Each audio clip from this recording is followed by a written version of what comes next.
जगभरात सर्वाधिक काठिण्य पातळी असणारी किंबहुना असंख्य तरुणांचं स्वप्न, मग ते लाल दिव्याचं असो, सत्तेचं असो किंवा समाजसेवेचं, या सगळ्याला प्रत्यक्ष मूर्त स्वरूप देऊ शकणारा असा क्षण म्हणजे यूपीएससीची परीक्षा. पण भारतातील ही यूपीएससीची परीक्षा एकदा वादाच्या भोवऱ्यात अडकली होती साधारणतः वर्षभरापूर्वी. त्या सगळ्याला निमित्त ठरली होत्या पूजा खेडकर. पूजा खेडकरांनी फ्रॉड केला, घोटाळा केला आणि त्यामुळे त्या IAS बनू शकल्या अशा स्वरूपाचे आरोप झाले. 2 वेळा एकदा कनिष्ठ न्यायालयाने आणि त्यानंतर दिल्ली उच्च न्यायालयाने त्यांचा अटकपूर्व जामीनही फेटाळला. यूपीएससीने त्यांच्यावर गुन्हा दाखल केला. प्रोबेशनरी IAS असताना त्यांना सेवेतून बडतर्फही करण्यात आलं. नुकतंच सर्वोच्च न्यायालयाने मात्र अटकपूर्व जामीन मंजूर केलेला आहे. नेमका हा प्रकार काय होता? पूजा खेडकरांवर आरोप काय झालेत? पूजा खेडकरांचं म्हणणं काय? या सगळ्याविषयीच त्यांच्यासोबत थेट सवाल जवाब करण्यासाठी नमस्कार, मी सोमेश कोलगे, ABP माझामध्ये आपलं स्वागत. आपल्या सोबत आहेत पूजा खेडकर. पहिल्यांदा तुमचं स्वागत. एकतर थेट प्रश्न पहिला असा की तुम्ही नाव बदललं आणि नाव बदलण्याचं मुख्य कारण असं होतं की तुम्हाला जास्त अटेम्प्ट देता यावेत, असा पहिला आरोप तुमच्यावर आहे. काय उत्तर द्या? पहिलं तर मी नाव बदललेलं नाही आहे. जसं आत्ता तुम्ही तुमचं नाव सांगितलं, सोमेश कोळगे.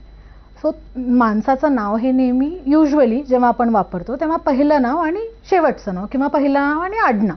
तसं माझं नाव हे पूजा खेडकरच आहे. पहिल्यापासूनही ते होतं, आत्ताही तेच आहे.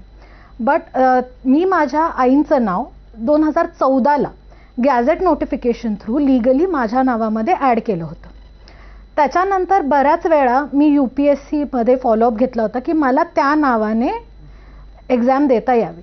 बट UPSCचा असा रूल आहे की UPSC फॉर्म भरताना जे आपलं मॅट्रिक्युलेशनचं सर्टिफिकेट आहे किंवा 10वीचं सर्टिफिकेट आहे, name as in matriculation certificate, असे क्लिअर इन्स्ट्रक्शन्स आहेत. आणि माझं मॅट्रिक्युलेशन सर्टिफिकेटवर नाव हे खेडकर पूजा दिलीपराव असं आहे. ते चेंज केल्यानंतर मी अनेक वेळा प्रयत्न केले की त्याच नावाने मी UPSCचा अटेम्प्ट देऊ शकू, किंवा कारण ते नाव जे आहे ते माझ्या सर्व्हिसमध्ये किंवा रेकॉर्डमध्ये परमनंट राहणार होतं. म्हणून मी बऱ्याच वेळा प्रयत्न केले. 2014 पासून म्हणजे 15, 16, 17ला देखील मी UPSCला मेल थ्रू कॉन्टॅक्ट केला होता की please let me use my name as per gadget notification. However मला UPSCकडून कुठलीही परमिशन त्यावेळेस मिळाली नाही किंवा कुठलाही रिप्लाय मला त्यावेळेस मिळाला नाही.